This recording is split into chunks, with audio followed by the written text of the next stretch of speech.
앞서 전해드린 대로 김학의 전 법무차관의 불법 출국 금지 의혹에 대한 후폭풍이 거세게 일고 있습니다. 이 과정에서 어떤 일들이 벌어졌고 왜 논란이 되고 있는지, 또 절차상 잘못이 있다면 누구 책임인지 당시 상황을 다시 되짚어보며 하나하나 따져보도록 하겠습니다.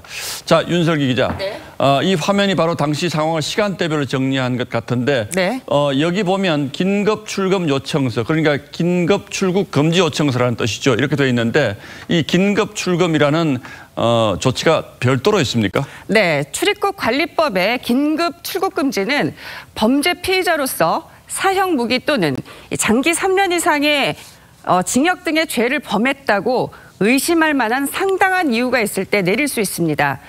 그런데 당시 김 전 차관은 피의자도 아닌 피내사자 신분이었습니다.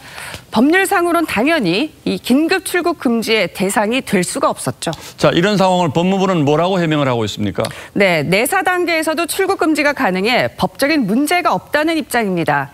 하지만 2018년 8월 박상기 장관 시절 법무부는 국민 기본권 침해를 막기 위해 출국 금지 심의위원회까지 신설하겠다고 했습니다.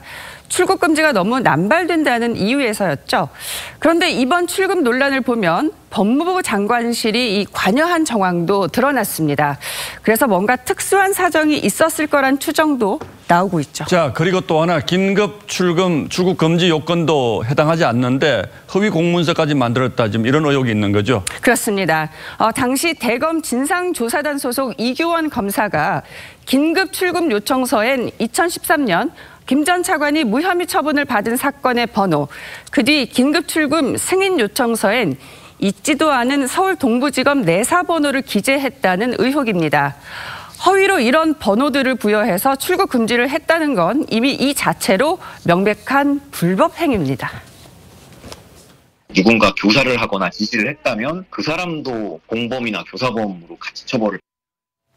그러니까 이 상황이 분명히 문제가 있다는 건 이제 알겠는데, 그렇다고 하더라도 수사기관이 정말로 긴급한 상황이 있을 수도 있지 않습니까? 그럴 때는 어떻게 해야 합니까? 네, 이 긴급한 사건의 경우 임시번호를 부여해 출국 금지를 하는 경우가 있기는 합니다.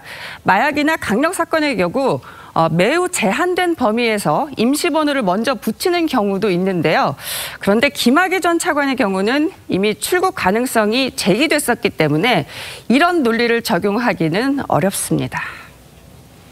나쁜 거니까 이렇게 엄하게 대해도 돼 아무나 아무렇게나 언제라도 출국 금지할 수 있다는 건 아니지 않습니까? 예, 물론 김학의 사건이 가져온 사회적 파장이 매우 컸고 대통령까지 관심을 가졌기 때문에 수사기관의 압박감이 얼마나 컸을지 짐작은 갑니다. 하지만 이렇게 하지 않겠다는 것이 이번 정부의 약속이었고 이것이 또 어떻게 보면 검찰개혁의 핵심 아니겠습니까? 그렇습니다. 예, 윤슬기 기자, 오늘도 잘 들었습니다.